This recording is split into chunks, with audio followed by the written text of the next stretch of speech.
Howdy folks, welcome back to World of Tanks with the mighty Jingles.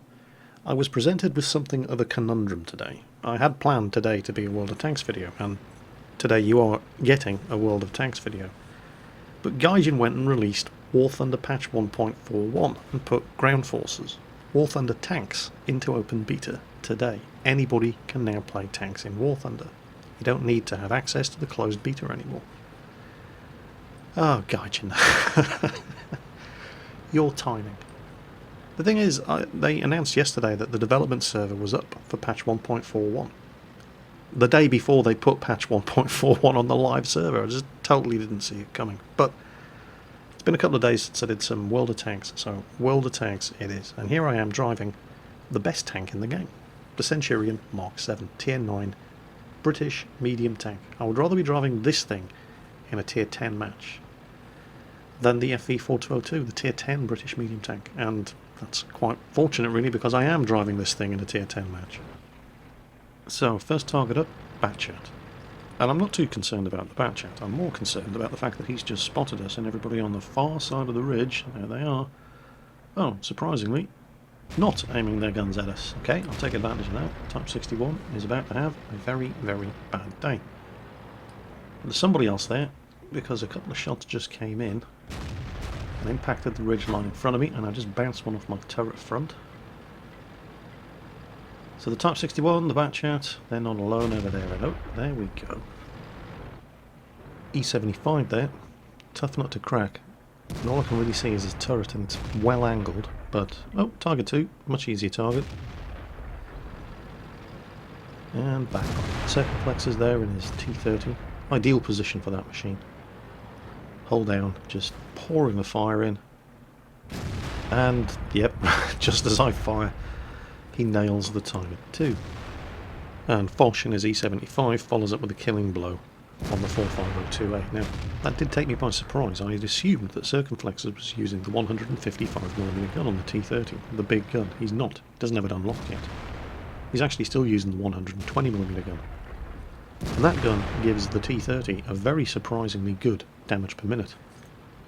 And when I say surprisingly good, I really do mean it. What tends to happen when you're using that gun, grinding out the XP that you need for the 155, is that you'll shoot somebody, they won't pay attention to the amount of damage that they've taken, all they'll think is, ah, T30's just fired, he takes forever to reload. They pop out to take a shot, and then you shoot them again. In the meantime, however, while we've been kicking ass down here, the base is under threat. Now, we have a 4202 in company with a T32 and with some support and fire from a Waffenträger 4, who is desperately trying to fight off a medium tank rush. Unfortunately, there was only so much he could do before he had to succumb to the inevitable, so we now have to rush back to the base in order to defend against the enemy's other flanking attack. Now, we've got a kind of a good news, bad news situation here. There's a Batchat and that AMX-50B, who's going to take some damage getting into position, trying to occupy that ridge line over there, and they're looking to get some flanking fire in on anybody who rushes back to try to reset the cap.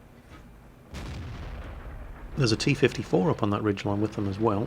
We've just lost the T-32, who is the only other thing left holding off the medium rush in our base. They're starting to cap.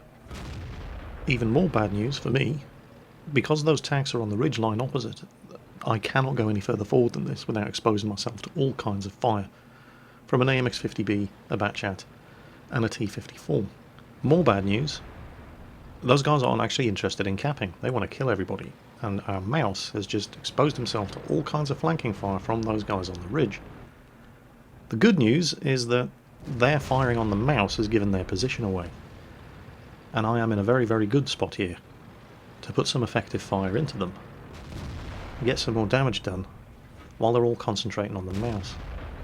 With the Centurion's excellent view range, great gun, very, very bouncy turret front, and good gun depression, this is actually a very, very good spot for me, as long as those mediums don't try to force the issue and come around. Luckily, as long as that mouse is alive, and he's not got long left, these guys can't just push around and attack, and they are going to try to attack, they're not trying to cap. These guys are very aggressive, so my priority now is to do as much damage as possible to those guys as I can, to to get ready for them coming after us, and they've just killed the mouse. And here they come. Now the good news, Circumflexes has just arrived to back me up. The bad news, I can't fight them in this position, or I will be taking flanking fire from the ridgeline. Here comes the first one, it's an Object 140, and yes, I did just bounce a high explosive anti-tank shell from the side of my Centurion. Circumflexes in position, I fire, take this guy's tracks off, he wastes no time repairing them. T-44 rushes ahead, the Object 140 is backed off, Circon nails the T-62A, I finish off the Object 140, which leaves the T-44 fresh out of friends. I've got to help Circon out here. Once again, T-44 expecting Circon to have the big gun and have a very, very slow reload. He totally doesn't. Luckily for Circon, he just took an artillery hit, got set on fire. Instead of trying to finish him off, the T-44 goes for me, which allows Circon to reload and plant a 120mm shell in his ass. So that could have gone very, very badly. 2 tier 10 mediums, 1 tier 8 medium, and enemy artillery all trying to kill us there, and they're all dead, and we're not. Which is nice. Even better, they were gracious enough to leave their dead tanks, providing some excellent cover for us to take advantage of as we work this ridgeline and try to finish off that T-54 and spot that AMX-50B and Batchat, who were last seen up on that ridgeline. The T-54's got a very irate IS-4 chasing after him there. There's the 50B. IS-4 kills the T-54. 50B is on the opposite side of the ridge, no line of fire. I can't hit him, he can't hit or see me, so I'm going to take advantage of that and move forward, change position. Don't want to get stuck at the back with nothing to shoot at, and oops. It's a silly place to put a rock in the first place. Okay, so that slowed me down a little, but I haven't been spotted. Nobody's shooting at me. Bang, there goes the Batchat. There's only 3 of them left.